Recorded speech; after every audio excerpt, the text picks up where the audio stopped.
Hi folks, John Dunn here, RPG freelancer, publisher behind Melior Via. I'm up here today at Immortals with Mikey. What is up, John? It's a lovely evening here at Immortals Inc. And what are we up to? It's another beautiful day for us to escape that day and maybe explore some alternate realities. Yeah, and sit here in a studio and just talk. Exactly.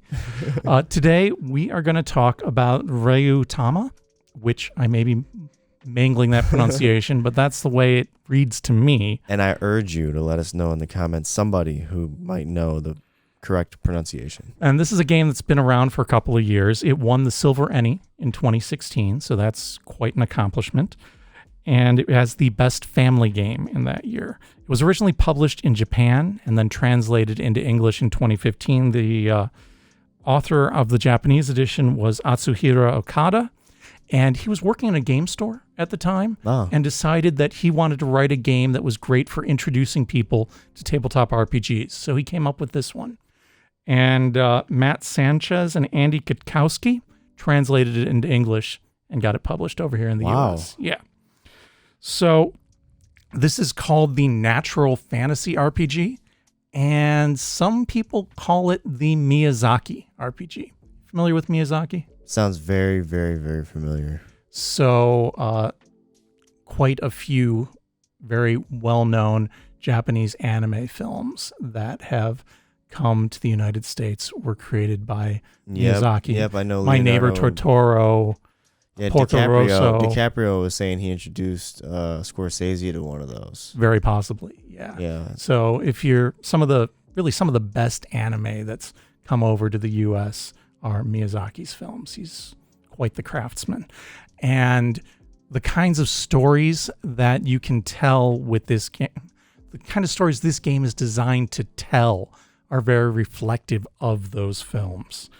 It's very much an exploration-centric game, so combat and role-playing may be secondary to your characters going out and exploring the world and visiting new places. That's really a central part of this, much more so than conflict. Another unusual element to this game is that you are, as the game master, explicitly intended to have a character who's going to interact with the other player characters. And that is a Ryujin, kind of a caretaker over the seasonal dragons. And the reason this character is involved with the PCs is because those dragons, as they mature, eat travel logs. Travel logs, really? Yes. The thing that they feed upon to mature is the stories of people undertaking journeys. And so the Ryujin wants to record those stories so that he can use it to feed these dragons, and the dragons mature because of that.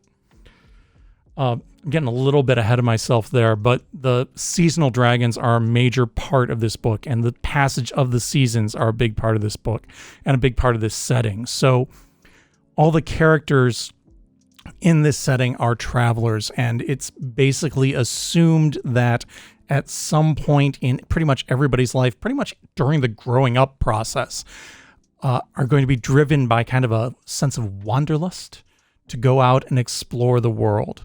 And because of the way these communities in this world are set up, people are supported to be able to take that journey. So if they're going to go out and travel for a year to explore and see the world, when they do that, their neighbors are going to take care of the things that are at home for them, whether that's their farm or their family or, their other responsibilities. They're able to just take that time and go do that. Now, everybody gets a shot at this. It's kind of a neat aspect of this setting that I thought was, wow, that's really, fun and kind and totally unlike America, but that's okay.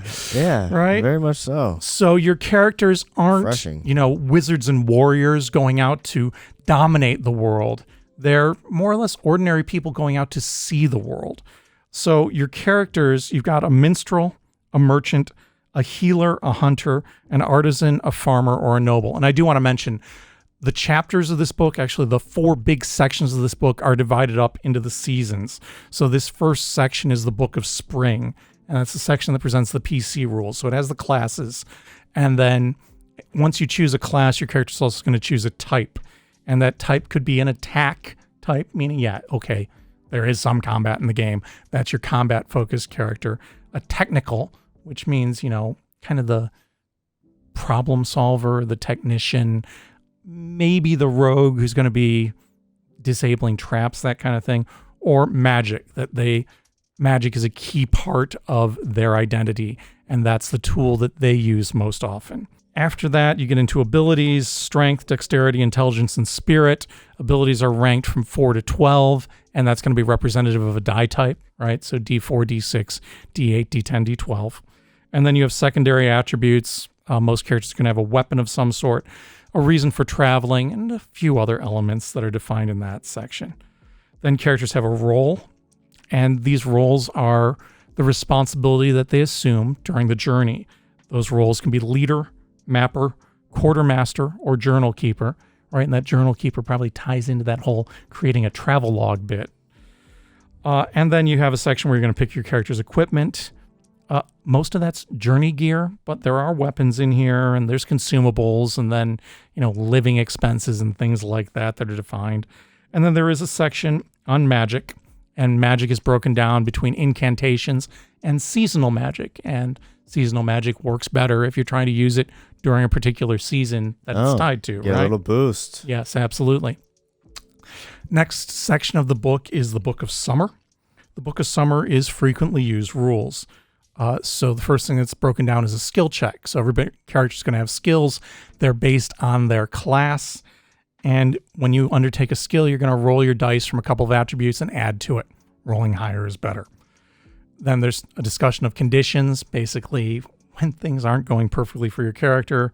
There's rules for journey, and the journey is going to include rules for terrain and weather.